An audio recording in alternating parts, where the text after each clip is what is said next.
I'll come in later. Okay, it's 6:25. We're going to begin the land use and development with Mrs. Keener. Discuss chapter 1309, Mount Vernon storage. Sounds pretty interesting. It's vehicle storage, so it might be interesting. Thank you, Mr. President. So we're going to have, I think, Mr. Zimmerman is going to talk about this, but I'll let Tanner kind of walk us through where this is at, where it has been, and where it's hopefully going.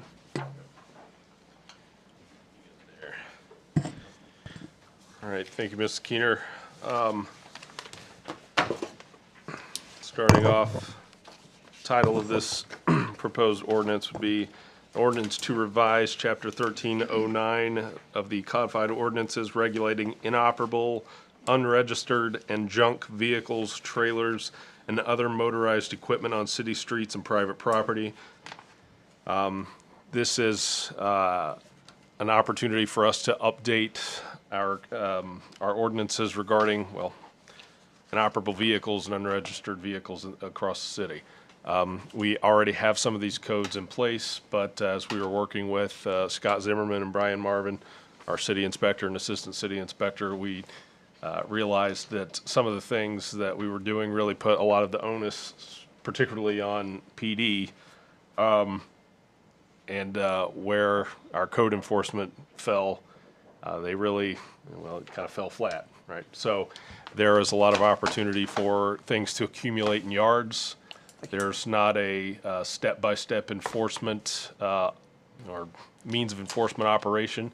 We spelled that out in this, and we wanted to make sure that people knew what to expect from our codes, so they could pull up our codes, look at the rules, understand those rules in plain language, and then they would know what they would expect from, our code enforcement officers. So I'll go ahead and turn it over to Scott and Brian and let them kind of. I have one question. Do we own them then? Do we get salvage value out of them? No, yeah, and unless they end up in our impound lot, which they often do not, so, What do we do with them? Well, I think yeah. he's going to walk us through. Thank you, council, for having us in tonight to be able to talk with you and work on this And together. a very, Shameless plug. Great, yeah, great. two-page you to wear shirt. that. Well done, sir. And I'm figuring Janice is coming, so at this time, I would like to just take a minute. I want to introduce Brian Marvin. He is my code enforcement officer. He stepped in for Mr. B. Miller when Mr. B. Miller retired. Brian has 20 years experience with the Reynoldsburg PD. 15 of those years he was a detective, and he also, I believe, ran their dispatch and other things. So him and I have been working on this with Tanner, and he is much more diverse with this legislation, and he can answer your questions. So if you want to come on up, Brian. And Bruce, or I'm sorry, Mr. President, the only time when a vehicle is impounded or taken or towed, the only time that we incur any expense or any revenue or reimbursement from that is if it's evidence or if it's down at the police impound. The tow truck companies will tow it to their lot, then they deal with the people if they want their property back. That's who handles that, okay? So I'm gonna kind of turn this over to Mr. Marvin, and I'll just kind of stand out of the way, and if you need something, let me know.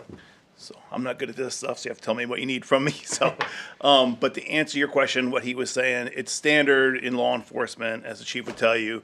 The wrecking companies typically make money by salvaging the vehicles and collecting tow fees from the owners of the vehicles. So it doesn't cost us anything, and that's how the tow companies make their money on that one. So the rest of it, as Mr. Salyer was saying, the language in the current ordinance was a little vague and had kind of a tight time frame. And without having the language in front of me, basically what we wanted to do was try to clarify. I read some of the ordinances in the city as former law enforcement and find myself a bit at times confused, and I see holes in these ordinances. So we've taken it upon ourselves to try to use my experience and, Mr. Salyer's experience to try to tighten that up a little bit and make everything real clear, not only for the city to do better, but for the citizens, like he's saying, to be able to pick up those ordinances and read them and not have any questions about what they are and are not supposed to be doing. And this was an important one to me, because as I arrived here, 3 months ago and started driving around the city, one of the first things I noticed, I was kind of doing what I call light patrol. I was just driving around, kind of see the city, was just vehicles everywhere. All over the streets, in the yards, in the backyards, abandoned in alleys. So we wanted to try to clean this up. And as I started cleaning this up, I started finding some difficulty. So that was the whole crutch behind trying to get the ordinance rewritten. So, I understand if it's on a public street, like, it's easy to do. But in somebody's backyard, we knock on the door and tell them we're doing it? What do we do currently? Yeah. Well, we still have the ability to go on the yard and see the vehicle per the ordinance. And I know people ask me before, why don't you just call me or knock on my door? I've done 55 vehicles, I think, that we physically removed. And then there's another 20 or 30 that we're dealing with. To get out of the vehicle every time I have to deal with someone knocking on the door and have that conversation, especially with people becoming upset with me, is not safe for me, and also consumes a lot of time. So I have always been kind of a straight shooter, really almost a sterile kind of a person. I prefer to send them a letter per the ordinance and have them respond back there. So as far as the streets, yes, that's one thing. Typically, the law enforcement, the PD would deal with that. We're trying to take some of that onto ourselves now. But as far as in their backyard, it doesn't really matter, front yard, backyard. If you can see it, it's a problem. It attracts rodents, it rots, it collects rust, it leaks fluids. It's just an eyesore. And so I have been addressing front, back, streets, wherever I can find them, and get them out. 90% of the time, people are completely cooperative. I've had just a little bit of pushback from people because they call them collectors' cars and whatnot. But most people have been very cooperative and understand what we're doing. I knew so, a young man who was a repo guy, and he was shot at and other things. So who does the repo? Does it, the towing company does it? That's a joint effort between us and PD, and that's where the PD is our friend, because they have an officer, Trowbridge, who does essentially the nasty work for me. I'm not in a situation where, I'm not going to go deal with someone and take their vehicle by myself, because me nor the tow truck driver can defend ourselves. The police department has a system where they go out after we've identified the vehicle, proceeded with our paperwork, completed everything we need to do. They have an officer that goes, takes care of the removal for us with a tow company. And if I can, Counsel, you have a sheet of paper that Mr. Marvin came up with some numbers on Yeah, there. there they are. Very few have been towed, Yeah. so to speak, from PD. Most of the time, people become compliant. They'll get tags on it, or they'll get it moved themselves. Yeah, so this breakdown here was in front of right from the whole time. Only 9 have been physically removed that we found so far by the PD. We've had, these also involve, per your ordinance, and it should be this way, vehicles that are not registered, meaning you feel like your tag's expired, you're not driving the car, it's just sitting there. If you can't drive it on the streets, it's not operable. So 13 of those people just said, well, I just didn't know I had to register it. I'll go register it. I want to keep the vehicle. No problem. They take care of that. We're even. 55 vehicles have been removed by the owner. So you have 55 cars plus the 9 others that we've had pulled out of this city from alleys and backyards and, front yards. And I have 22 currently pending cases and 14 undelivered letters. So, we're already obviously approaching 100 vehicles real quickly of just vehicles that were just sitting in your streets, occupying a parking spot, rotting in someone's yard, and just generally causing a blight on the city. And for me, as I roll through a city, if I start seeing broken down cars in front yards and in alleyways and forgotten anything, it says a lot about the city. It doesn't send a good message about what the city thinks of itself. So I thought it was very important that we start with this blight and try to clean things up. I have a whole list of other things I want to deal with, but this was an immediate need for me, and thus this ordinance. So if you contact them and they register their vehicle, and it's still a piece of junk sitting in the yard, how's that work? It doesn't. It needs to function. It can't be, there's language in the ordinance saying it has to be operable. We're not saying a person can't have an old car, but it has to be roadworthy. You can't just slap a tag on it and say we're good to go. And you know, we had a very similar situation over on Burgess where a gentleman had 9 cars in his backyard, 9 cars, claimed all of them were operable. So I went to him and I said, that's fine. I said, I don't think you qualify. We'll be buying, you can start them off for us. Well, he So- hauled all 9 himself away because he knew that was a losing battle. So, about this changes in the ordinance, I'm assuming that the clarifications just bring greater efficiency. Yes, that's a good way to put So it. my question is, how many times a week are you spending going out and looking at these particular situations? I spend, so this particular situation, I do the job probably differently than people have in the past. I consider, like I said, patrol. I go out in the morning rather than let people come to me because I want this city to roll over and be a beautiful place. I go out and I drive around. I have my eyes open and I look, just like I did with law enforcement. It takes me usually about 10 minutes to find a car. And when I find one, I usually find 3 or 4 in that same area. So every day, part of my day is spent doing this, but I don't just do one thing. I do this, I collect all the grass, I do all the calls, come back, second half of my day is usually paperwork. So that, I'm just trying to get a time frame of what type of time you're spending on this so that we can kind of see that return on investment from these kinds of changes, because I think it probably will streamline your work. Yes, it will. It'll assist me a great deal. Mainly in just if the citizens have a better understanding, because the argument, the negotiations, that can slow things down a bit. If it's very clear what we're expecting of them and what they're to do, that alone streamlines things for me. So how do you feel like the public will get this information of these changes? Is it simply something that will come about when you see one of those Yeah, vehicles? and if I may, we've been very, I think, very lenient and responsible here too. We don't send a letter out and then, you know, I've had people call and they've called Mr. Marvin, hey, I get paid here, I'll get my tags or I'll get it towed. We give people, you know, the ordinance is written where I can, and Mr. Marvin can give them additional time. We're not, this whole thing is not out here to just beat people up over, just to get things straightened around. And like when you have someone that has 9 vehicles, I mean, it's nothing. If you go back to look at one, you might find 2 in the weeds. We actually, it's- are actually lengthening the time frame they have to respond to things to make it a little bit easier. And another big one, and tell me I'm get ahead of myself here, is this town has no rules against parking your vehicle in your front yard. And one of the biggest complaints I have is so-and-so, my neighbor has his truck in his front yard. There's nothing on your books that say you can't do that. Part of the updated ordinance is going to be cleaning that up. Again, nothing makes a town look worse than driving through and seeing pickup trucks in everyone's front yard. Nothing has pickup trucks. I have 3 myself. This is for me. I know I can't parallel park in front of my house, everybody. But, so Mr. Mahan has a question. Go ahead. Help me understand, and I very much appreciate the spirit of where you're going, and definitely respect for property values and having the city look nice. All for that. And I appreciate the spirit, Mr. McKnight, of how you're working with people. Where in this is room for someone to bring home a car and, you know, 16-year-old kid who, you know, got to learning how to turn wrenches and rehab this car.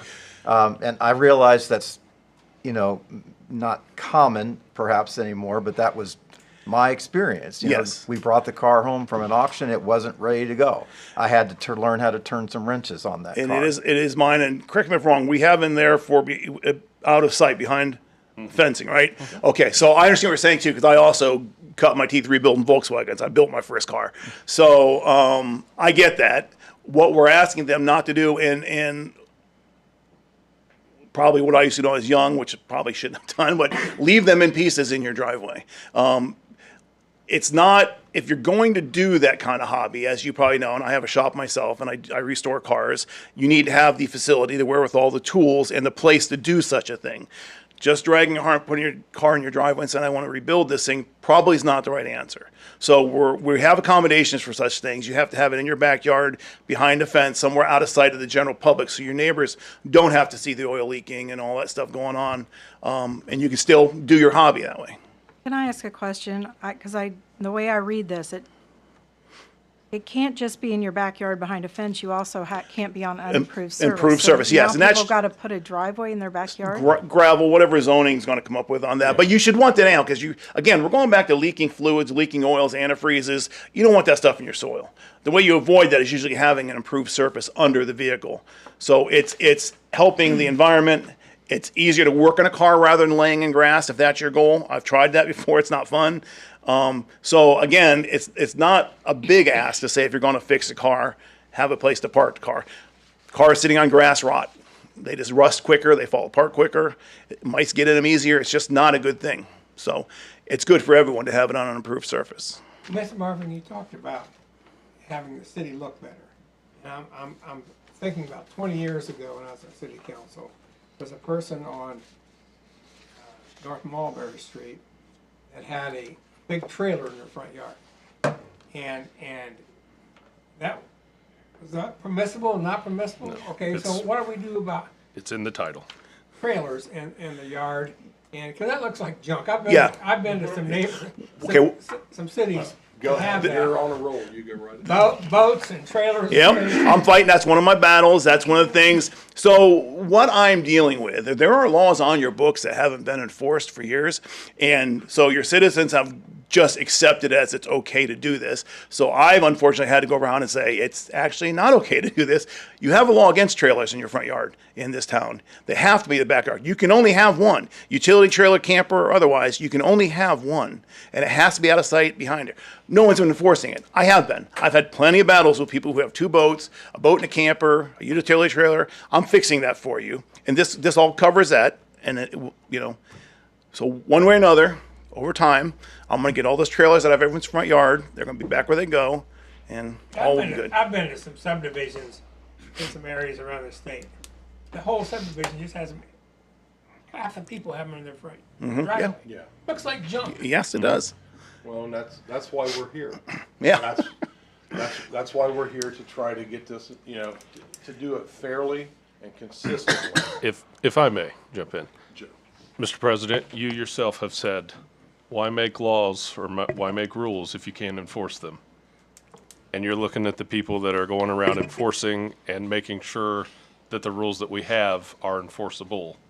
And I think that's why you're seeing all around the city, and we hear it every single day, the people that get these letters and get these, what we jokingly refer to as the nasty grams from B. Marv and Scott, they're not real happy.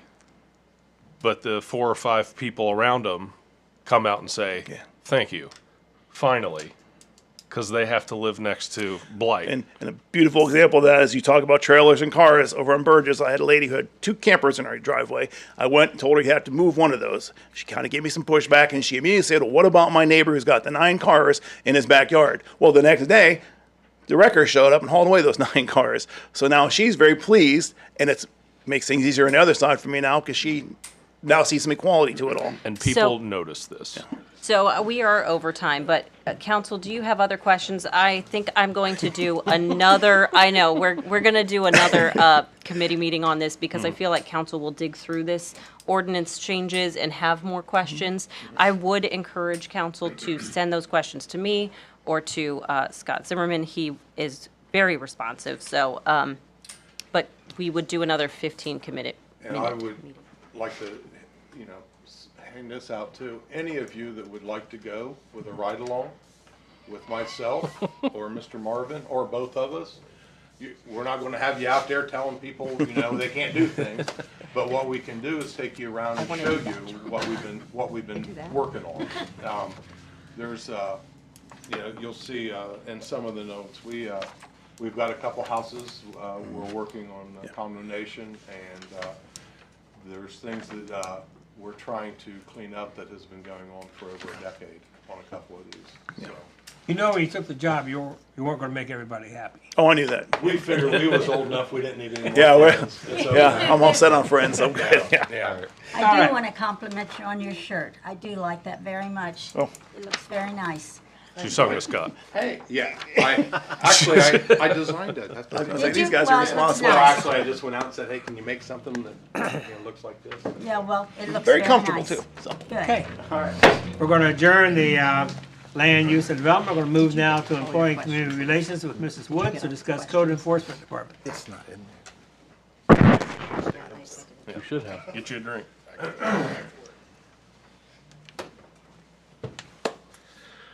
I took the liberty, I just did a little outline. If I first sat down and I started to make a document of everything that we've been doing in the last 2.5 months, and when it got up to like 9 pages, I stopped.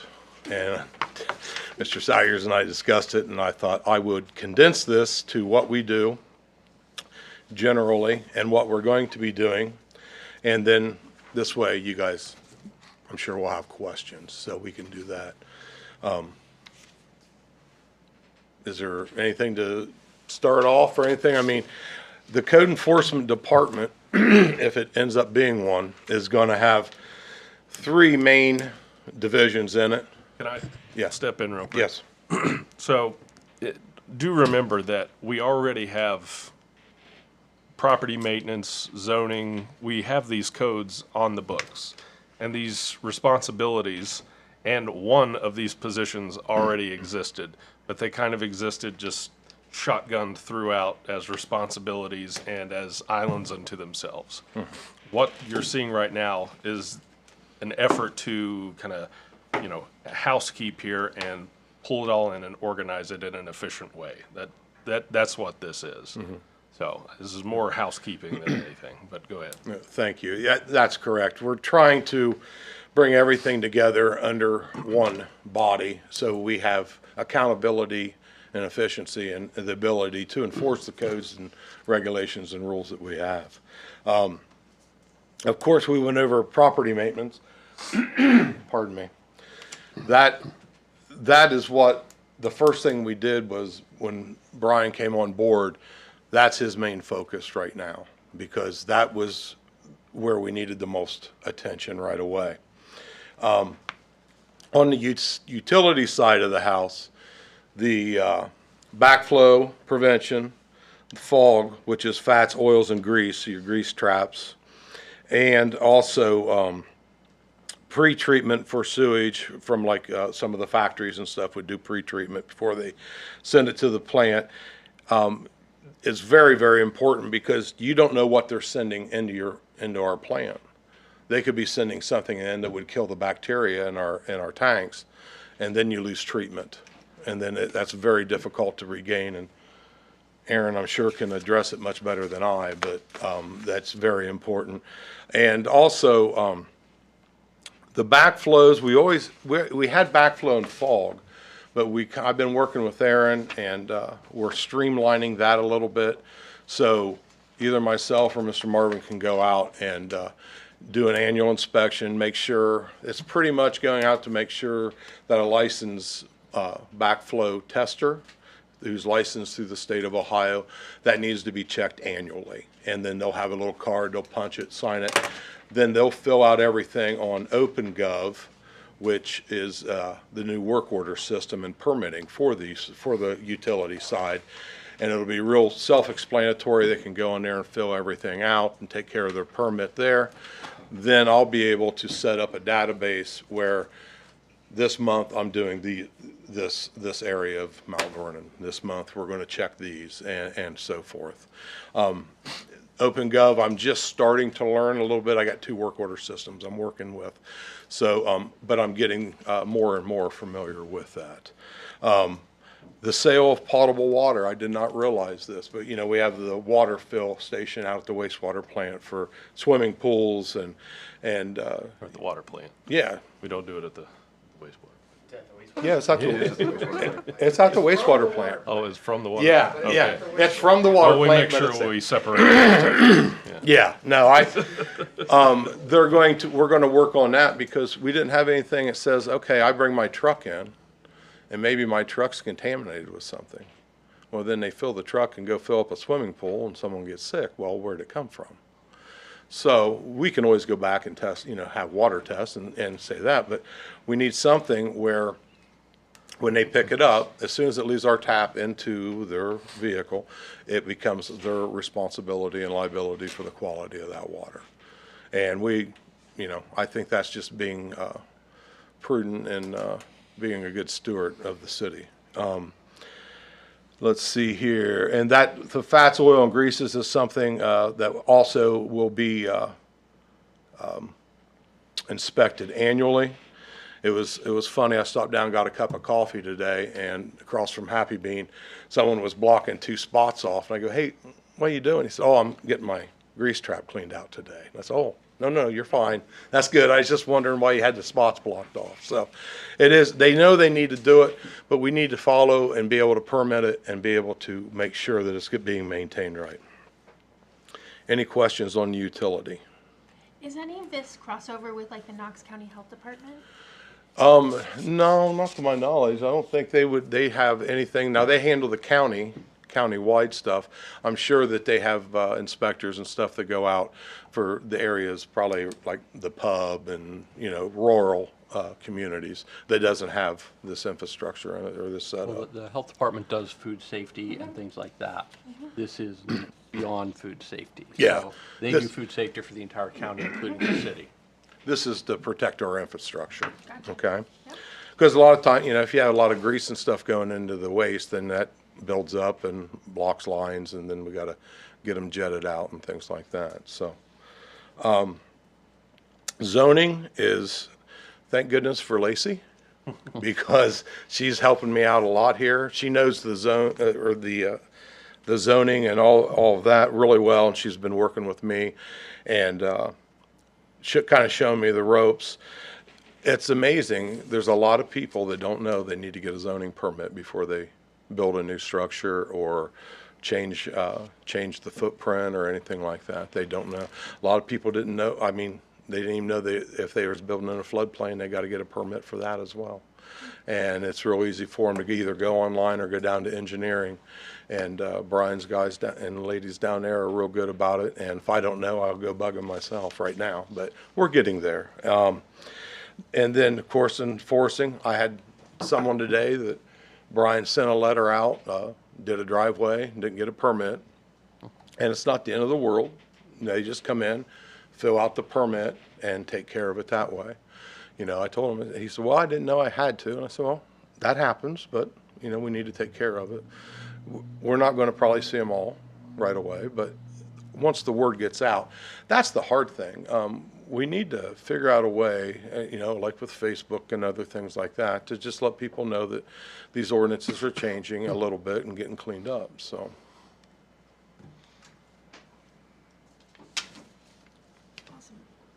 Anybody have questions? Any idea, like the driveway? How close can that be to the property line? Driveway, usually the setbacks, I believe 5 feet on that. I'd have to look it up in the ordinance, so.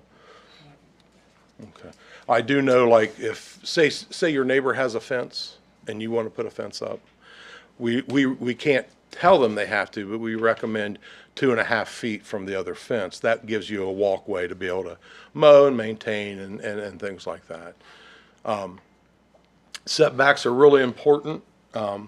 That's another reason why I feel that this is only going to help and enhance our city, because for the longest time, we didn't have people that really, we didn't have these positions. We had the rules, but we didn't really have a way to enforce them sometimes. And a lot of the things on here, Lacey had on her plate, Mr. Sires had on her, and even the mayor, like with handicap parking. If you have a residence and you're handicapped, you can request a handicap sign for in front of your house, so you don't have to walk or use your wheelchair any further than you have to. Well, the mayor used to be the one to approve those, or his designee. So that's something else that my department's going to be taking on as well. Anything else? So we'll probably follow Ms. Keener's lead and have another meeting, committee meeting next time. Let's just do 10 minutes. Dig into this, and then if you have any questions, get them to me and we'll get those answered. Okay. And please feel free, if you want to do a ride-along or something like that, or email me, call me. It doesn't matter if you have questions. Hey, you're 1 minute early. I try. And we're going to move now to Mr. Ruckman with Utilities, discuss our favorite topic, waste hauling. Favorite topic? Well, it is an interesting topic nonetheless. Thank you, Mr. President. This is actually, the waste hauling legislation comes to us recommended, I guess, from the Utility Commission. So I think Mr. Sawyers is going to explain a little bit of what this is and some of the deliberation that went into and what the purpose behind this is. So, Mr. Sawyers? Thank you. Please. All right, so as Councilman Ruckman mentioned, this first went to the Utilities Commission. As Mr. Zimmerman mentioned, there is another fog and backflow piece of legislation that is, or a draft of it, I should say, that is currently in the Utilities Commission that's had a first reading, and the members and anybody from the public that would like to comment on that, they're kind of looking at that right now, with the goal being, we want to make that product the best product that we can, and then recommend that on to council. So you'll see another a recommended piece of legislation that will come from the Utilities Commission regarding fog and backflow soon. And this piece of legislation went through that same kind of process where we, the departments met together. We talked to, help me out, DKMM. We talked to them, best practices that they have seen. They recommended this as well. They support this. And particularly the recycling portion and the, yeah. So anyway, but after that thorough vetting, then we voted that on and moved it to you so we can basically make sure that the most modern means of solid waste hauling and the way that we're doing things in the city is working for our city and working for the citizens that utilize these waste haulers. So we'll do basically the same thing that we did in the Utilities Commission. I think we can just do the same thing here. Make sure I got everything in order here. So starting with the definitions, we've got solid waste, recyclable materials, waste haulers, and secure hauling, all listed out there, referencing the Ohio Administrative Code and separating out what solid waste is and recyclable materials are, but of course not limiting to those based on what just the definitions are. And then I think it's really important that we also talk about secure hauling. So we have had instances of blowing debris from the haulers in the city that aren't, well, securely hauling their waste. So we want to make sure that the same thing that we did with the inoperable vehicle legislation, it's not just a bunch of legalese on paper for us to look at. If you're a citizen or if you're a waste hauler, you can crack into the legislation and just see what we're working with. So we'll move on into licensing of waste haulers. No sense in just reading some definitions. So this license requirement, so separating both the waste hauler licensing and the recycling permit. There are two permits, but you have to have both of them, all right? So there is a license requirement for a waste hauler to operate within the city. So no person or entity shall collect, transport, or dispose of solid waste or recyclable materials within the city without first obtaining a waste hauler license from the Code Enforcement Department. So it is important that at the same time that we pass the waste haulers legislation, that we do create the Department of Code Enforcement. This is all under the assumption that there would be a Code Enforcement Department. Right now, it is the Safety Service Office and the Mayor's Office that issues these permits, and then it is the Police Department that inspects. Would you like to? Yeah. Sure. Just stay down And here. Chief, if you want to chime in at any time too, feel free to do so. Yeah, But- this has always fell over onto Safety Service and the PD, mainly PD. They do the inspections, hand out the permits, and keep all the records. And they're also keep the records for your 6-month and yearly tonnage, what you haul out of the city. So that's going to fall under code enforcement to help PD out a little bit, and also to get everything kind of streamlined and in one place, so it's not spread out throughout the city. How do we know when they do recyclables, where they take? How do we know where they take? That's the question. All we do is make sure that they have the proper documents stating that they are recycling and they're recycling there. The only way you could maybe do it was to maybe go to the facility where they dump, but you still don't know. Well, if you don't mind, there Go right is without naming names, there is an operation that's operating in the city of Mount Vernon right now that's having an issue with the EPA, and they were the one that was flagged by DKMM, and they recommended that we put in the legislation, and I said that we probably didn't need to put it in the legislation, and we could put it in an administrative operation through the legislation. But basically the transfer stations, right? Because right now we have basically this waste hauler is taking your trash and they're going to another county and they're dropping it on the ground. And lighting it on fire. And lighting it on fire. Yeah. Yeah. And they're keeping your rates exceptionally low. You want to know how? By lighting it on By fire lighting it and on breaking fire a whole and not slew having of- to pay at a transfer station. So Bruce, to answer your question is, oftentimes they do take it to a transfer station, and if it's going to a landfill or whatever sort of, processing, whatever. So mine has 2 trucks, one for recyclables and one for other waste. Right. Where they take the recyclable? They take it to the same place and then they. There are transfer stations for recycling and as well as for refuse. Same and one so or different one? No, different. They're different. They can be. They're can different. be Now, different. one company, I won't name names. One company has the whole shooting match. They do. They take both. Others, you can only take recycling to certain places. And by the way, if you do choose to offer waste hauling services, you can't just take the recycling over to the county dumpsters. That is not permitted. You have to take them to a waste station because the formula that we're reimbursed and that we get grant money from through DKMM comes through those tonnage reports. They have to report that, and so we passed legislation recently on bancrossing the amount of money per ton to be able to do more recycling programs and to do more tire take-back days and those sorts of things that we want get rid of your junk days and stuff like that. And so that's paid for out of the reports from these tonnage. And so many people to play by the rules.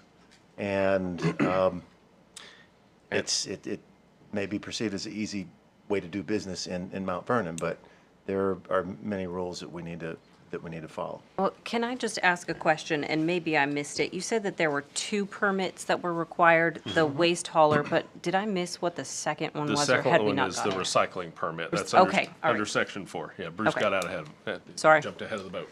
Yeah, here you go. Question, a couple questions, actually.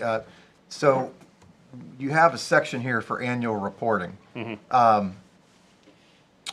Is this just redirecting the reports, or this information already being collected by the city, or is this? This information is supposed to be collected by the city. The haulers are supposed to bring it in, but every year, whenever we say, where are your reports? They're like, reports? We have to do reports? Yes, just like we told you last year. Yeah. Okay, So some of them are, Councilman, and some of them are, DKMM has been cracking the whip too. Yeah. So they've been very supportive of us, and Knox Recycling and Waste Removal has been very helpful in this regard. So we need to tighten the rules. We need to tighten that. And that's why I think that this is going to putting it under code enforcement is a Okay. good move for us here to help streamline. So those. you're putting the requirement If- in this legislation under code enforcement? yeah, and if I may, Yes, so sir. Please do. it also clarifies what is expected Okay. in this, because our current legislation talks about a tonnage report. This requires more, which also meets the requirement that we're getting from DKMM, requires from the EPA, requires from the state. But also, in this legislation, as we've done with the other pieces of legislation, we're providing more clarity. You're only as good as the, amount of information that you're giving out to the people. You can't really crack a whip on somebody and never giving them any sort of. So we're not adding regulation, we're clarifying. We are adding regulation based on the regulation that exists elsewhere. So we're adding regulation in our code. Okay. But this should be information that's already, that they should already be providing elsewhere. Does that make sense? Okay. So this should be information that they should be accumulating for reports for the EPA, reports for DKMM if they're part of DKMM, which I assume they are. Go ahead. So in report contents, names and physical addresses of all approved disposal and recycling, does that mean their customers where they're picking up? No. No. That would be their That's the transfer transfer station. station. That's when they Now, dump. so this is, now you want to know where they're So putting it. I come back to the hauler that's taking it to an undisclosed location and Right. lighting it on fire. Morrow County. We do not want to. There you go. Their problem now. We do not want to do business with somebody that's doing an illegal activity because basically here's what's happening to the third party. All right. Everybody jumps on social media and says, I got a great deal by, company X, who's, what they're not saying is, who's taking my trash out into the woods and lighting it on fire because they're breaking the law. Okay? It is what it is. Yeah. All right. That's not fair. That's not fair to company, Y and Z, who's trying to play by the rules. Absolutely. Yeah. Okay. So we don't want to do business with company X who's burning your trash out in the woods and who says, well, nobody wants to do recycling. Yeah, you haven't told them that you even offer it because you have to, because that's what we have said in the city of Mount Vernon, because we want to be responsible. So if we require on our reports, where's your transfer station and where's their reporting? What's your report from your transfer station? And they say, what's that? Hi, I'm a red flag. Yeah. So I think that what this does, though, is it just puts checks on what they should already be doing. Right. Right, and if they're it taking spells their, it out. and they're taking things, and dumping at transfer stations, they get a weight slip every time they're in there, and that should be a running tally that they have. And quite frankly, if they're hauling in other municipalities, they know it's required. The EPA is on this, so it's not that we're regulating more, we're just enforcing what we need to enforce. So. Another one, recycling must be provided at no additional cost. If I recall correctly, in our current code, that is that way for single house dwelling, but I don't think it's that way for multi-unit. Is that correct?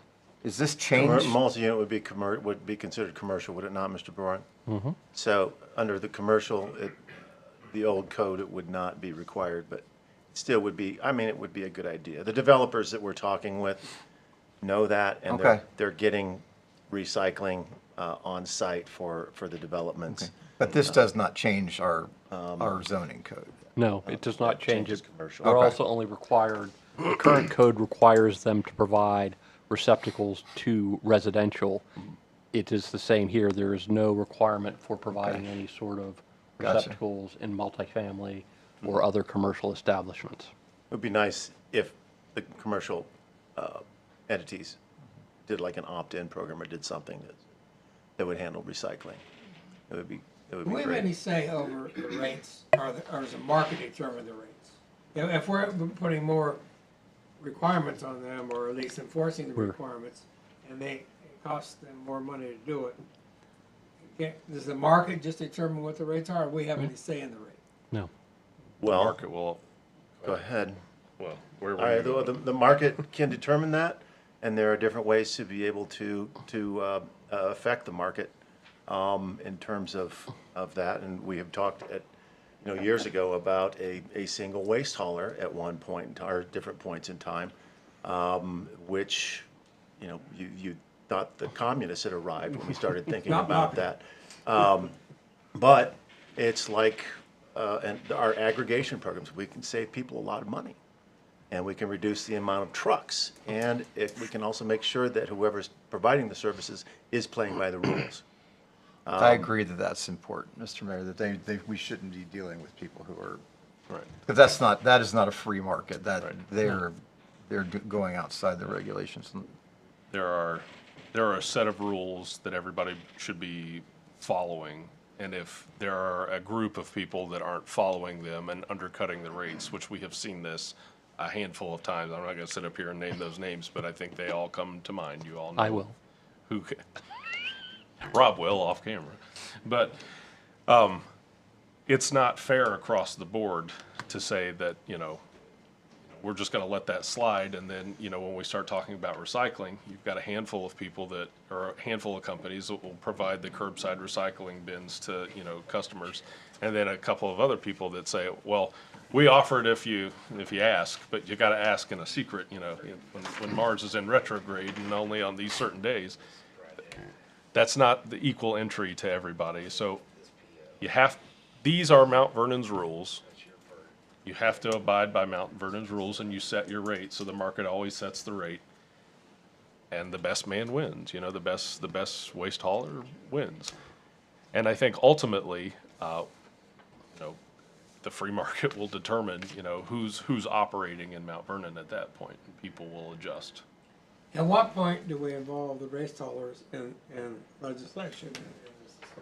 They have had multiple we've had meetings with, and we said it publicly, they were invited, we went through the Utilities Commission, two to three readings with the Utilities Commission, nobody showed up. Did we send them embossed invitations? No, we did not. But I think they could be aware. All I'm saying is if, a local entity that, was working on legislation that, governed my livelihood, I think I would make it an effort to attend. Well, and there are council meetings in the past when we made changes and they Well, put up and talk. In those I'd times, rather it happen before Right. rather than. They are welcome to contact council and the administration but we've been doing this process now for months. So, We met with them about a year ago, I think it was about a year ago, downstairs with the KMM and talked about a lot of the changes that have made their way into this. Yeah. And we saw an immediate compliance with the reporting. Just so, okay, you're complying with the reporting, but you shouldn't be doing these things. So, anyway, it's been an educational process along the way, and still, there's a lot of, no pun intended, cleaning up to do. And I don't want it to make it sound like, you've got all these bad guy trash companies out there that are just, you've got a handful of people that are trying to game the system and undercut the rest of them. And I would think, if I were in this business, I would think that I would want, some more, clarified rules that we could all abide by, and the guys that weren't following the rules would, suffer the consequences. Because these are not radically different than the rules that are on our books right now. It's, reports and, permits and who you're sending them to. All right. And you can't throw a tarp over the top of your truck and call it a day. I mean, like, Does anybody else have any questions? This is up for a second reading this evening. There were a lot of good discussion and questions this evening. Does council have a preference as to whether or not we suspend the rules, or would we like another committee meeting on this subject matter? I don't need any more information. Okay. All right. Thank you, Mr. President. hey, we're going to adjourn the waste hauler legislation with utilities and Mr. Ruckman. We're now in recess until 7:30 PM when we begin the legislative portion of the meeting.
It's that time.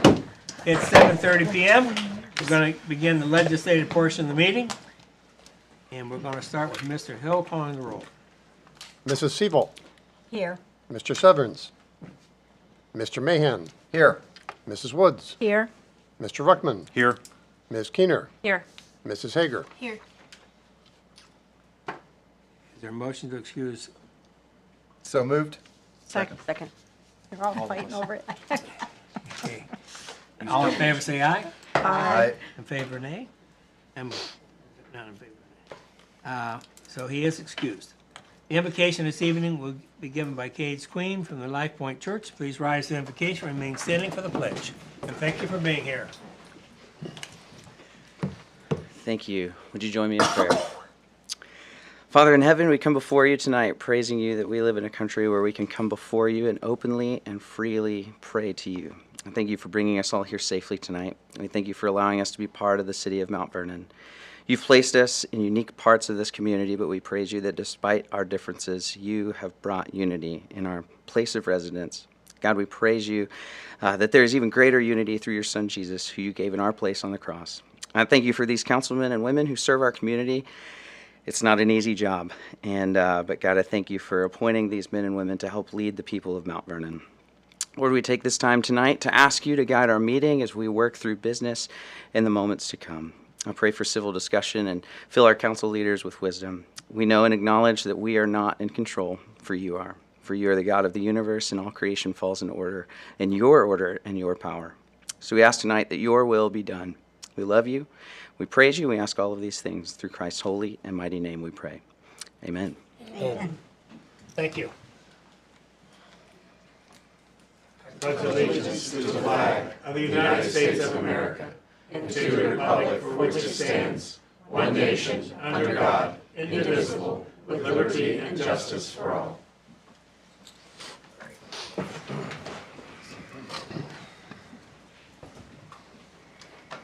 Council, in your packet were the minutes from the June 23rd meeting. Are there any additions or corrections? If not, I'd ask for a motion for approval. So move. Second. Then moved and second, they be approved. All in favor say aye. Aye. Opposed, nay. They are approved. Mr. Hill, any petitions or communications? There are none. No committee reports. Liquor control licenses. Turn it over to Mrs. Woods. Thank you. We have one new liquor license application for R. Shandot LLC, Hampton Inn, Mount Vernon. If there are any questions or responses, those can be directed to Mr. Hill, and that is open until August 7th. Thank you. I see no proclamations. Are there any people wanting to speak on matters of public concern? Being none, we'll move to the legislative portion of the meeting. Are there any additions or corrections to the agenda? We did have two that were added today. Ordinance number 2025-24 and 2025-25. Any other changes to the agenda? If not, I'll assume it's approved by consensus. We have no resolutions tonight for third reading. We have one for second reading. That's resolution number 2025-65. Mr. Hill. Resolution number 2025-65, a resolution opposing Ohio Bill 335 and urging the Ohio General Assembly to reject legislation that eliminates inside millage and transfers local budgetary authority to county budget commissions. Mrs. Siebel. Thank you. We're going to give this its second reading. This resolution receives its second reading. Now I move to resolutions for first reading. The first one is resolution number 2025-69. Mr. Hill. Resolution number 2025-69, a resolution authorizing the Safety Service Director to advertise for bids and to enter into a qualifications-based construction manager at risk contract for the new police station at 71 Syker Road, Mount Vernon, Ohio, and declaring an emergency. Mr. Ruckman. Yes, thank you, Mr. President. I would like to take resolution, or suspend the rule requiring 3 separate readings and to take resolution number 2025-69 to its third and final reading. Second. Then moved and seconded for the suspension of the rules. Any discussion on the suspension? Mr. Hill. Mrs. Seabolt. Yes. Mr. Severns. Mr. Mahan. Yes. Mrs. Woods. Yes. Mr. Ruckman. Yes. Ms. Keener. Yes. Mrs. Hager. Yes. The roll is suspended. Mr. Ruckman? Thank you, Mr. President. I move to adopt resolution number 2025-69. Second? Been moved and second for the adoption of this resolution. Any discussion? Mr. Ruckman? Thank you, Mr. President. This is having to do with the construction manager at risk contract regarding the construction of the new police station at Sarker Road. So I talked about quite a bit of this. It's a fairly long road I feel like we've been down, and just looking to get the ball rolling on this. Any other discussion? Yeah, I've asked several times through processes for several of these building projects how we're paying for things and haven't quite gotten a satisfactory answer. So before I vote, just wanted to put that. We have several, right, we have the sewer plant, we have a lot of buildings going on, so where's the money coming from? Okay, so, and I need you to separate those two things, okay? Because if there's an enterprise, those pay for different things, and that's very important given some of the legislation that's in this agenda. But at first, and this is why also we're releasing an RFQ for an owner's representative. We've been working with Pizzuti Solutions as an owner's rep, but that's been under a separate contract. So now we're going for a full owner's rep that's going to be working as kind of like a project manager for all of these things. And that's why we've been able to continually reduce costs on all of these things. Initially, and I think it's important that the community understand this too, when we were looking at, initially building a justice center on that Togger block, a new construction, tens of millions of dollars there. And then we were looking at, 40,000 square foot city hall annex, tens of millions of dollars there. And then we were looking at the police station, which of course we're building, and how we were doing that. We have scaled back and been able to manage the cost. And then we started looking at Heartland Commerce Park, which was even a cost savings then.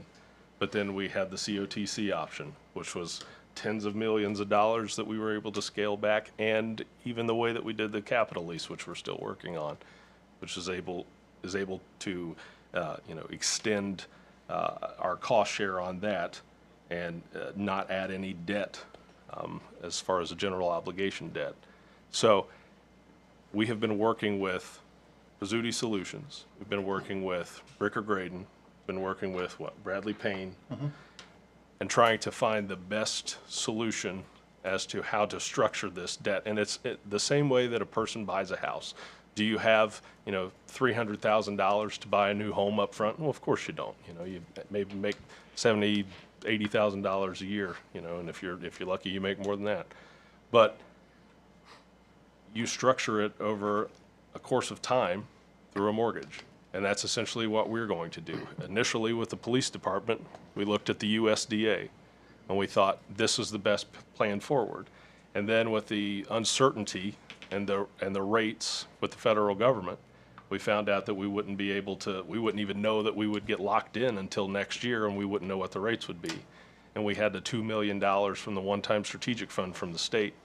And we found out with the help of Pizzuti Solutions that the $2 million that we had with the state was actually wasn't construction dollars, but they were project dollars, so we could get started immediately. So we went ahead and we started our design with BKV. So that's already started. And we found out that our bonds, we could start issuing bonds, and that's with Bradley Payne and Bricker Graydon. We've been working with them as municipal finance advisors and a municipal bond counsel. And they are going to structure this in a way that we can afford over the course of 30, maybe even 40 years, in the same way that you would buy a mortgage. And then that's how you finance the project. And then you look at, and today we even got from our city treasurer that we've got an exceptionally good finance report in our city. So the answer is, how do we pay for it? We look at our budget across multiple funds, and we find a way to prioritize it and pay for it out of the way we pay for anything else, which is our tax dollars. We spend tax dollars on everything that we buy is tax dollars. Every operation that we run is tax dollars. So how will we pay for it? Out of our budget. I don't know a better way to say that. So we will prioritize everything that we do to make sure that we find out what the obligation is and we budget that moving forward. And the best way that we do that is that we get a CMAR, or the construction manager at risk, which is the most responsible way to handle the construction delivery. And any sort of delay by kicking this down the road any further just adds up and adds up. So, Can I get you to clarify one thing? So, Yeah. and you may have just misspoke. So you said for all the projects, but this is just for the police this station? will, yeah, so, Okay. and we're looking Okay. at, I will say, we've talked about with Pizzuti, the most efficient way to do like, so when we start looking at, when we move out of this building, I'll go ahead and futurecast for you, but when we move out of City Hall moves out of this building and gets into, hopefully by the, mid-fall, late fall, gets into COTC, what we want to do is secure a CMAR for the Justice Center so we can start design, because we've already locked down BKV as well. There's another cost savings, as we locked down the same designer for the police station as we did for the Justice Center. So we don't have to go out and do this process all over again. We've got the same people, or there's a cost savings there. We want to lock in the same, we probably want to lock in the same CMAR for the, and I'm not saying we're gonna do this, but there's an opportunity for a cost savings for the same CMAR for construction manager at risk, for the people, or for the construction of the Justice Center when we start doing the East End Fire Station, as we start looking into the design of that. So by the time, in the couple years that takes for us to finish up here, when they're starting on that project, then they can just transition over there. So to answer your question, this is just for the police station, but we'll come back with another piece of legislation. And I said, you'd probably get legislation fatigue at some point, because there's going to be piece after piece, but there's a lot of this. And that's okay, because then there's some transparency in that too. But we come back so we can talk about every little bit of this. But we do want to combine, you have an opportunity to save cash, and I know it's a couple $100,000 here and a couple $100,000 there, and that sounds flippant when you're talking about those big piles of money, but when you're talking about tens of millions of dollars over the course of time, that adds up.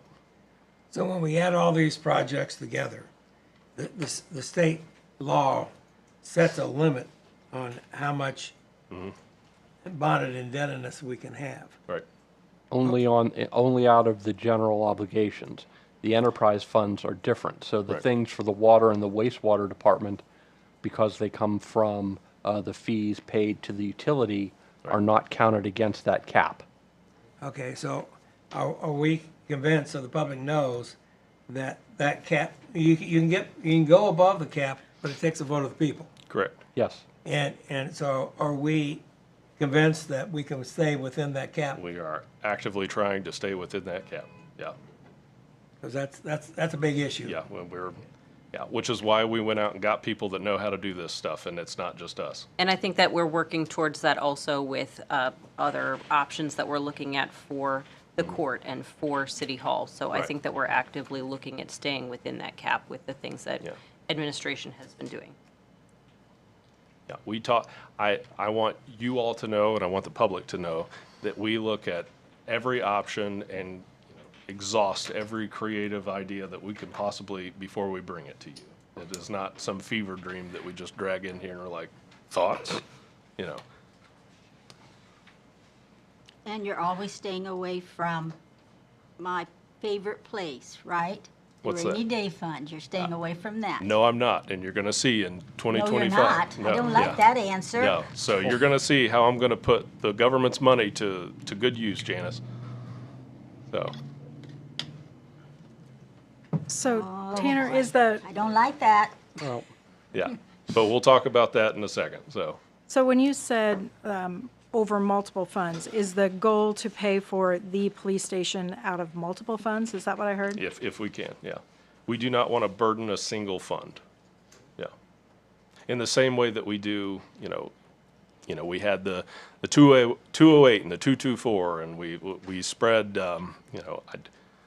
my gosh, think of all the non-general funds that we have when we talk in the budget. We make sure that we never overburden one fund. That way we can do a lot of projects and make sure that everybody is seeing, when they pay their tax dollars, they are seeing things happen in the community. We don't just want to put one giant obligation on a single fund and wear it out. That way it's, locked down with essentially a giant mortgage payment for the next 30 years. So we want to make sure that we're managing that. And also, we have a considerable amount of other obligations that are going to be falling off over the course of time. Now, we think about like the water park. Does that mean that we're just going to take all that water park money and throw it at the police station? No, of course not. No, we've got to do our due diligence and make sure that we're also tending to the next maintenance needs of the water park. And where that is, if that's in a certain, if those revenues if that debt is, obligated to another part of the budget, then that's where that has to go. But if we can free up some of that cash to go to another project, then that helps. I mean, it's a very, I don't think I have to explain it to you guys when we talk about the budget. It's a very convoluted thing. You take one thing out of here and it frees up 8 different things over here. So the best thing that we can do is to, really take a holistic look at it and find ways to protect, the taxpayer, make sure that they're not seeing any sort of services depleted, but also we're making sure that, we're stretching that, get out the old infamous dollar stretcher, and make sure that the investment that we're making is getting the most, out of these municipal facilities, which comes back to the rainy day fund. Are we spending the money out of the rainy day fund? No, but you're going to see what the creative solution that we have in the Ohio Revised Code that allows us to do something. So. And the rainy day fund is still sitting within the general fund? So there is a fund, there is a line item in the general fund that's in the 101-3600, that municipal, or that miscellaneous, that reserve balance line that you'll see. But as far as it accumulating cash, the money itself is in a separate fund as we had planned, so it can gain interest. It's in a Park National. Yeah, in a Park National account. So investment account. Yeah. But it's not in a separate fund on the books? No, it's not in a separate fund. Weren't we supposed to be moving it into a separate one in July, and we're in July? We moved the actual money into an investment fund, into an investment account. We didn't create a separate fund as far as, a tab on a page. That doesn't do anything for anybody. But now it's gaining interest. Yeah. Well, other than the water park from the general fund, what other bonds do we have? Any? What other bonds do we have? Oh, we have have a half dozen that I can think of. The Mount Vernon Avenue Bridge. Yeah. What's that? Roughly like $8 million in bonded indebtedness right now. It goes down. I mean, we generally make 2 payments for most of these bonds per year. There's a big payment usually on most of them, which is the principal, and then there's the interest payment. So we've gone down quite a bit, and in probably the next 5 years, I think our yearly payment's going to go down. I don't know, like probably at least several $100,000 a year. So I'll email council the exact figures on that, but it's. And if you look at your general and non-general fund, that that spreadsheet, you can see, especially on the non-general fund, if you want to go back and dig through, especially in the 701 and the 720, you can even see several where we account for some of those bond payments. So now we're getting wildly off the topic of this piece of legislation, but I'm just saying, if you wanted to talk about how we split up costs over the course of different funds, we do that with different projects all the time. Question answered? Thank you. Any other questions? Mr. Hill? Mrs. Seabolt, Yes. Mr. Severns, Mr. Mahan, Yes. Mrs. Woods, No. Mr. Ruckman, Yes. Ms. Keener, Yes. Mrs. Hager. Yes. The resolution is adopted with one negative vote. Now I move that resolution number 2025-70, Mr. Hill.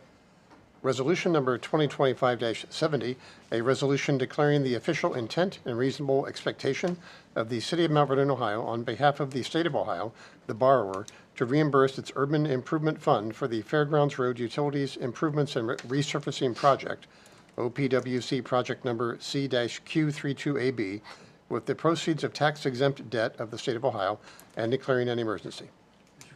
Mr. Ruckman. Thank you, Mr. President. I would like to suspend the rules requiring 3 separate readings and to take resolution number 2025-70 to its third and final reading. Second. Been moved and seconded for the suspension of the rules. Any discussion on the suspension? Mr. Hill.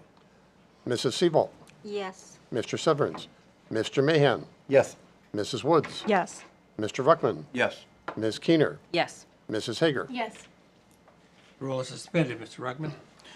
Yes, thank you. I move to adopt resolution number 2025-70. Second. Been moved and seconded for the adoption of this resolution. Any discussion? Mr. Ruckman. Yes, thank you, Mr. President. Would the administration be willing to run us down through what this is? Yes, all right. Oh, and just explain, I know it's one of those things that looks a little more convoluted than it actually is once it's explained. So we have been working with the county, and again, this is another great example of how we make these projects work, right? So there are about, what, Brian, 7 funds that went into funding the Fairgrounds Road project? least, yes. So right now, there's about a $308,000 reimbursement we're waiting on from OPWC. This is actually an application for about a $259,000 loan. And we're looking at a grant, The grant was, I think, close to 700,000. $700,000 grant. So One of the grants.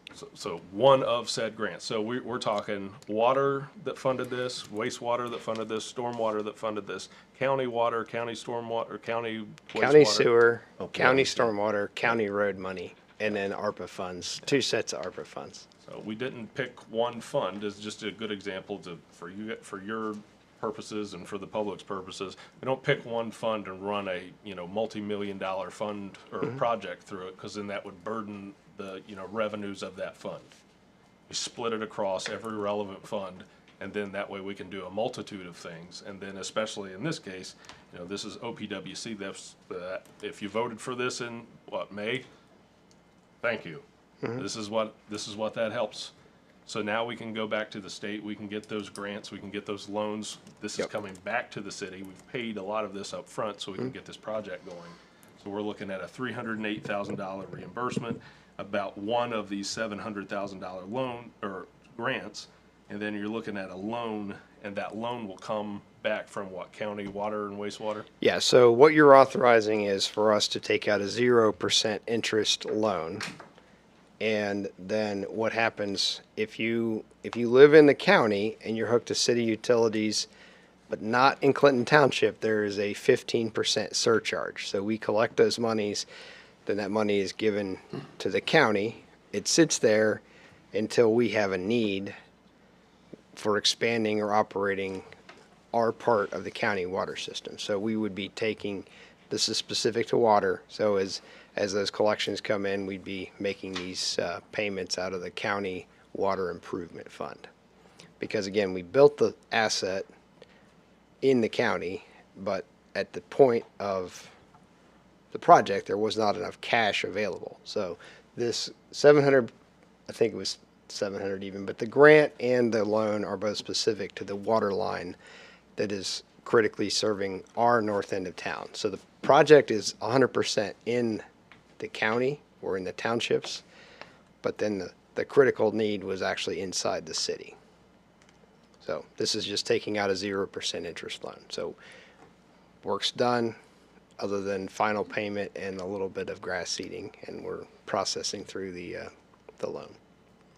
Okay, so we paid for it out of our monies, out of different funds. And now we've taken out a loan. Why? Well, we agreed to take out a loan when we put in so the project was put together as a market basket of funds or a group of funds. So we put in an application in November. Council voted to do a grant loan combo. So then, I don't know that we've had to do this specific legislation before, but then they are asking us to go back and take out a piece of legislation. I don't recall that we had to do this the last time.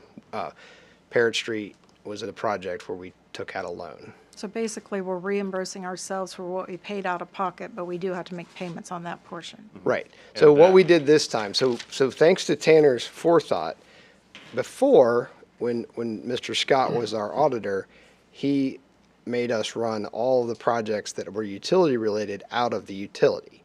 So if we were to run a $2 million project out of a $4 million utility, that locks up the books.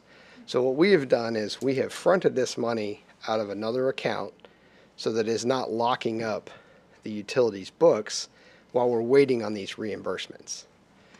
And then there will be a multitude of reimbursements. So we have fronted the money for the county stormwater, and we fronted the money for the county paving. So that once we are done and it's the project signed off on, we will get payments from Cameron Keaton's department for stormwater, for pavement, and then we will invoice the county water and wastewater funds to help pay for this, and then we'll continue to invoice them over the life of the loan. They have utility obligations on this project, and that's where the debt service comes Yeah. in for this. We are just the operator of the project essentially, so we have no, other than being the, the grantor of the loan or guarantee of the loan, we have no obligation. Right, so think about the water going through the pipes belongs to the city, but the pipes actually belong to the county. And then we have a I don't know how many year contract it is. We just renewed it about the time Tanner started. So we have a multi-year contract to provide service and maintenance on those pipes, but the actual physical pipes that we have installed at the end of the day belong to the Knox County utility. But we are the operator, basically. So this cleans the books up because we took money from our general fund to build the project, and then as we get reimbursed, we put that money back in the general fund so we can do the next thing. And again, that keeps, because the way Mr. Scott did it before worked when we were doing $100,000 utility projects. But when we started doing $1 million utility projects, that started really tying up the funds of the utility. So thanks to Mr. Salyer's wisdom, we found a better way to do business. The butter in my head to get. It was actually pretty simple, but it works really well. And by the way, the project is done way ahead of schedule, and we are fully open for the Knox County Fair. So hopefully everybody's going to be out at the Knox County Fair enjoying our new road and line paint and fire hydrants. You'd have been in trouble if it hadn't been open by then. I know. I want to couple thank of Jason phone calls Epley asking for about that. putting in all the elbow grease that was needed to make that happen. Other questions? Few headlocks. You said we have an agreement with them, I'm assuming over multiple years, but how long is the loan? I think the loan is a 30-year loan. I think it was It's a standard. Reasonably it's a standard. assured that they'll continue to renew that? Yeah, they'd have no interest in operating the utilities. They don't have the staff. I mean, their utility department operates Apple Valley and some other burgs, but Well, they don't have any connection to, they don't Yeah. have any way, they would have to then dig a connection from their treatment plant, which is in Apple Valley, to this line. Okay. yeah. To then put their own water through it. Just wanted some reasonable assurance. Right. When we asked to renew the contract, I think it came back within 1 day of when Rob sent it up there. Real So fast. they were very eager to renew the contract, so. Any other questions? Where do I get one of those 0% loans? OPWC. I think the West End is next. There you go. So I think our next opportunity will be later. We'll be back. Stay tuned. West End project. Mr. Hill? Mrs. Seabolt, Yes. Mr. Severns, Mr. Mahan, Yes. Mrs. Woods, Yes. Mr. Ruckman, Yes. Ms. Keener, Yes. Mrs. Hager. Yes. Resolution is adopted. Now we move to resolution number 2025-71. Mr. Hill? Resolution number 2025-71, a resolution authorizing the Safety Service Director to apply for Corpo dedicated funds programmed by the Central Ohio Rural Planning Organization, Corpo, to improve the intersection of North Sandusky Street, State Route 13, Upper Fredericktown Road, and Castle Road, State Route 13, and declaring an emergency. Mr. Ruckman? Thank you, Mr. President. I would like to give Resolution 2025-71 its first reading and ask for a 15-minute committee meeting at the next council meeting. Sure, and you won't be the chair to. Yeah, we're gonna let Mel take that one. Okay. Since he deigned to leave This us. resolution receives its first reading. We have a committee meeting at the next meeting. Next is resolution number 2025-72. Mr. Hill. Resolution number 2025-72, a resolution authorizing and directing the auditor of the City of Mount Vernon to make supplemental appropriations. Mrs. Seabolt. I would like to give this its first reading. This resolution receives its first reading. The next resolution is resolution number 2025-73. Mr. Hill. Resolution number 2025-73, a resolution authorizing and directing the auditor of the City of Mount Vernon to pay bills pursuant to Section 5705.41D, then and now certification. Mrs. Seabolt. We'll give this its first reading. This resolution receives its first reading. Next resolution is resolution number 2025-74. Mr. Hill. Resolution number 2025-74, a resolution authorizing and directing the auditor of the City of Mount Vernon to transfer certain funds. Mrs. Seabolt. Oh, thank you. We're going to give 74 also its first reading. This resolution receives its first reading. We now move to the final resolution, which is resolution number 2025-75. Mr. Hill. Resolution number 2025-75, a resolution authorizing and directing the city to purchase certain securities and for a supplemental appropriation to pay for the purchase. Mrs. Seabolt. Thank you. We're going to finish up with another one for its first reading. This resolution receives its first reading. We now move on to ordinances. We have no ordinances tonight. For third reading, we have some for second reading. The first one is ordinance number 2025-17. Mr. Hill. Ordinance number 2025-17, an ordinance to create the Code Enforcement Department and to amend Section 129.02 of the codified ordinances of the City of Mount Vernon and declaring an emergency. Mrs. Woods. Thank you, sir. We'll give this its second reading. This resolution receives its second reading. Now we move to ordinance number 2025-21. Mr. Hill.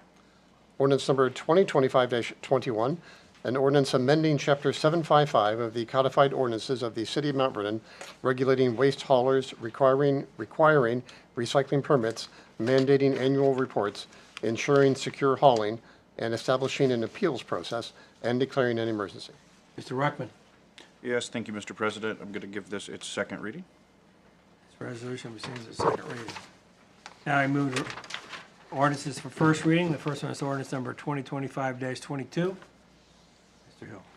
Ordinance number 2025-22, an ordinance fixing the number of hourly employees in the City of Mount Vernon Fire Department and declaring an emergency. Mrs. Woods. Thank you. We'll give this its first reading. And can I get a committee meeting, 10 minutes, please? Thank you. This ordinance receives its first reading. Now I move to ordinance number 2025-23. Mr. Hill. Ordinance number 2025-23, an ordinance to revise Chapter 1309 of the codified ordinances regulating inoperable, unregistered, and junk vehicles, trailers, and other motorized equipment on city streets and private property, and declaring an emergency. Mrs. Keener. Thank you, Mr. President. I'm going to give ordinance 2025-23 its first reading, and can I have just a 10-minute committee meeting? This ordinance receives its first reading. Next ordinance is ordinance number 2025-24. Mr. Hill. Ordinance number 2025-24, authorizing the issuance of self-supporting utility revenue bonds in the amount of not to exceed $2 million for the purpose of acquiring and installing water meters and paying other costs of implementing the water and wastewater utilities H2 overall project, authorizing and approving related matters, and declaring an emergency. Mrs. Seabolt. Thank you. I would like to give 2025-24 its first reading and also would like a committee meeting for 25 minutes. This ordinance receives its first reading. The final ordinance this evening is ordinance number 2025-25. Mr. Hill. Ordinance number 2025-25, an ordinance authorizing and creating Chapter 149 of the codified ordinances of the City of Mount Vernon, white-tailed deer management within the City of Mount Vernon, Ohio, and modifying ordinances in conflict.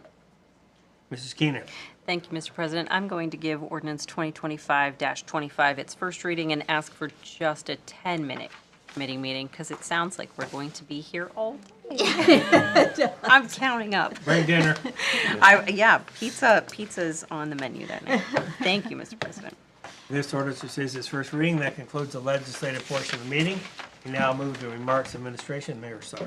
Thank you, Mr. President and Council. I just wanted to appreciate everyone who was able to make it to the Independence Day celebration on July 4th. That was a great time. The shows, the music, the day, everything was wonderful, marking the 10th anniversary of Ariel Foundation Park. The Council, in my updates, I had mentioned to you about next year, the 200 America 250. Just so you know, I went ahead and signed the contract for next year to lock in our fireworks contractor. It is $25,000, and I need to know sooner rather than later since we're starting to do budget stuff. And I can also tell our contractor to put more. If you want a more brilliant show to mark the 250th anniversary, I will need to know as soon as possible so that we can get let our vendor know. So anyway, that would be great. Let me know, I would say by next council meeting. That would be great. Also, just a couple of other things. This Sunday, there is a concert. You have a flyer here. That is this concert that's coming up on Sunday afternoon. The musical group is The Resilient, and they are a band made up mostly of veterans who have permanent disabilities and are physically impaired. But anyway, this is something that I think is going to be quite special. Starts at 2 o'clock. Veterans can get in for free. You do have to make the phone call to do that. And their +1 will get a half off the ticket. Tickets are $20. There's obviously a cost for that. Anyway, that is something that, and we like our veterans around here. We like our first responders, and this is something that I think would be quite a special concert. So check that out. Last thing I wanted to mention is the next time we meet, we will be meeting during the time of the Knox County Fair. And I have to say, Mr. Salyers and I went to the Junior Fair Board presentation last week, and it's always impressive to see these young people talk about their projects and what they're doing, and just gives you such hope for the future. And so hope to see you all at the fair as well. Mr. President, that's it. Mr. Salyers. Thank you, Mr. President. Just want to look out at this group out here. There's a lot of people that work in this building that put a lot of hours in, do a lot of hard work, doesn't get seen a lot of times, have to make decisions that aren't exactly popular, get a lot of flack. Order food under fake names. So I appreciate all of you, even Brian Ball.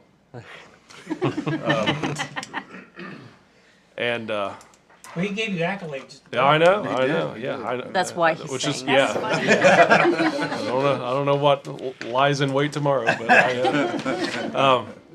no, but we do a lot for the city, and I really feel like we're on kind of this. Even when I ran for city council, I had people. I was 28, and people were like, "Well, why are you running for city council?" And I said, "Because I feel like Mount Vernon is on this kind of this tipping point of, where do you see yourself in 10 years?"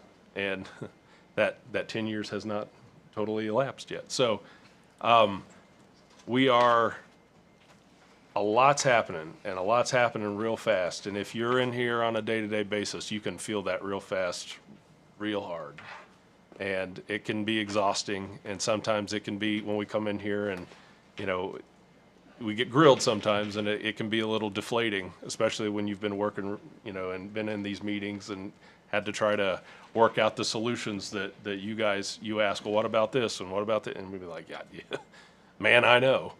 And, you look at the spreadsheets and you see, we need this. And you're like, well, we're not anywhere close to that. And then I'd come screaming in with my hey dudes and coffee and say, well, fix it. And then that's what we work but we do it because of, I always say, one of two reasons. Either mental illness or because we truly care, right? Jury's out on a few of us, but, you know, we just really love Mount Vernon. And I just wanted to say that you guys are appreciated, and I'm sure, you know, I'm sure I speak for everybody in here, but you guys are appreciated, and that goes out to all your departments too. And we just work hard. And sometimes it, you know, it can be a little, you know, you're riding high, and sometimes it doesn't feel that great, but we do it because we care. So that's all I gotta say. Thank you. Mr. Brinkley? Thank you, Mr. President. I undersold it a little bit when I said how much debt's falling off. I ran the numbers real quick. We got at least 888,000 that'll be falling off in the next several years. It's really a little bit over 900,000. There's a few smaller OPWC, OWDA loans that are going to be falling off. The total amount of bonded payments we make a year is about 1.4 million. So it'll be the vast majority of what we pay currently will be falling off by about 2030, 2031. So just wanted to give you that stat real quick, but thank you. Thank you. Mr. Braun? I have nothing, thank you. Mrs. Sebo, Nothing tonight, thank you. Mrs. Hager. Oh, well, I have lots of lovely things that I can say about the park. What an amazing 4th of July, right? It was so great. Thank you so much for the proclamation honoring the 10-year anniversary of the park. Mr. Mayor, we really appreciate it. I want to acknowledge just the great night that it was with the fireworks, the food, the fun, the people. It was such an extraordinary night. I also want to recognize the beautiful River of Glass revitalization project that looked amazing that night, and I wanted to thank the Friends of Conservancy who partnered with the city to make that possible. I want to also thank all the volunteers, the staff, the Conservancy and Arts Consortium folks that made that just an extraordinary night. I also wanted to make a note of the beautiful new kiosks that are at the park that really kind of guide people around, and the amazing, they really kind of do this beautiful sort of setup of the park, and it now gives you this walking point, and it's just really nice to see the kiosks and just whatever. And also, Out and About Columbus filmed a short segment about the park last week, and it aired on television yesterday at 10 o'clock in the morning. You can see that segment on outandaboutcolumbus.com. It's under a segment that they had going to Mohican Country, and that's where we were. And thanks to the Safety Service Director and the Mayor for finalizing our agreement to confirm the relationship between the city and the Ariel Foundation Park Conservancy for 2026. Thank you. Thank you. Mr. Reckman. Thank you, Mr. President. I just want to kind of piggybacking off what the mayor said about the county fair being next week. Just want to invite everybody out. That should be a good time. And for anybody who normally supports the junior fair exhibitors, they did switch the date of the auction. And I know there's been quite a few people who didn't realize that it was switched to Friday. So if you normally come out and support, or if you'd like to come and do so for the first time, please feel free to come out on Friday and support all these kids who have put blood, sweat, and tears into getting their projects ready for the fair. So that's all. Thank you. Mrs. Woods. I actually got to tell somebody the other day that they switched the night of the auction. And then they said, why? And I stuttered. I had no idea. I had no idea. But speaking of the next year, so Mr. Mayor, I'm going to date myself horribly here and say, I was a teenager during the bicentennial. And I can, don't laugh, and I can remember, I don't know how you'd find this out. I remember there were things being downtown in the shops. I remember the school was open, and that was up on Gay Street, so I'm really dating myself. I was in middle school up there.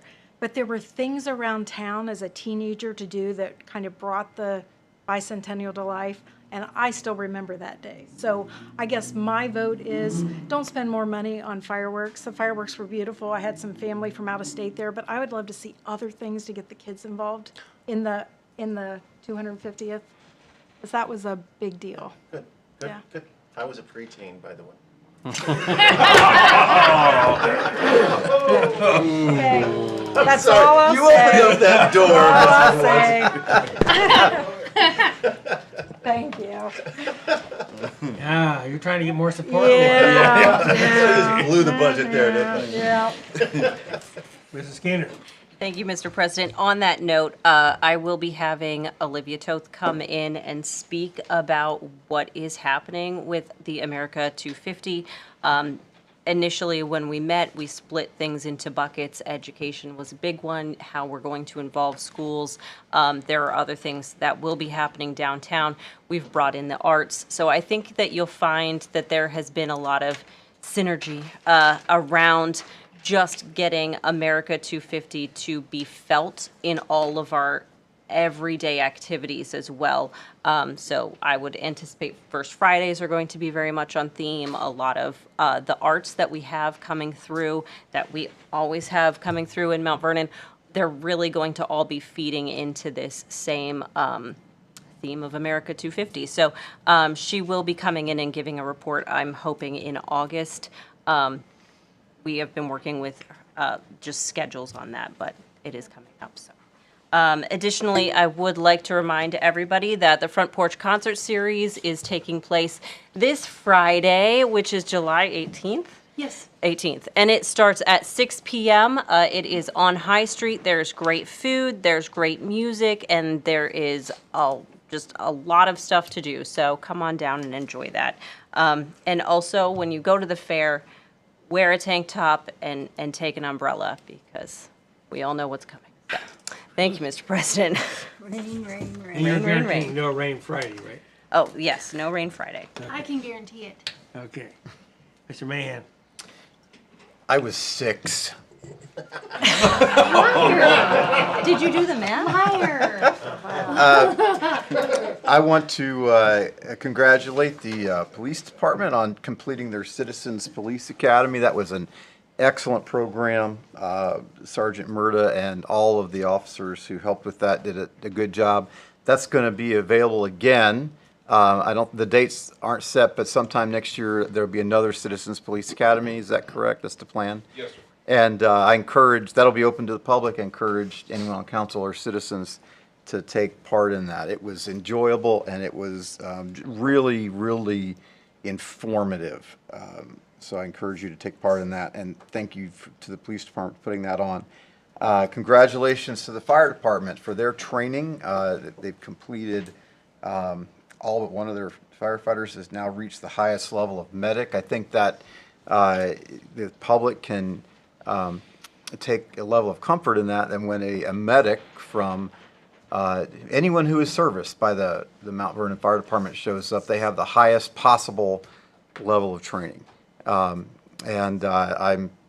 pleased with that. Both departments have really invested, fire and police, in training, and we do a lot of our police training in-house, and that saves us a lot of money and gets a lot of good training, and we are able to offer that training to other departments. And the fire department is training up to a high level, so I'm going to brag on both our departments a little bit. You can tell if you're paying attention that utility rates, gas.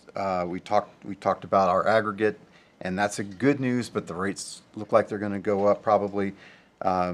Different utility rates are going to go up. The public, if you're paying attention, then there's a lot of reasons for that: infrastructure, inflation, et cetera. I want to, as you think about people who may struggle with a utility rate, there are programs out there that I think the public should remember and participate in. One of the easiest ones is Pour It Forward, right? You can just, on your water bill, you can call our water department and say, hey, I want to sign up for the Pour It Forward, and you can round your bill up just a little bit, and that goes into a fund. My understanding is it's still administered by the Salvation Army, and there'll be money to help folks who need a little help with their utility bills. So I just want the public to continue to think about, sometimes, well, in fact, often, government isn't the answer, but helping your family and neighbors is the answer. So I just want to remind the public of that, and thank you, sir. Thank you.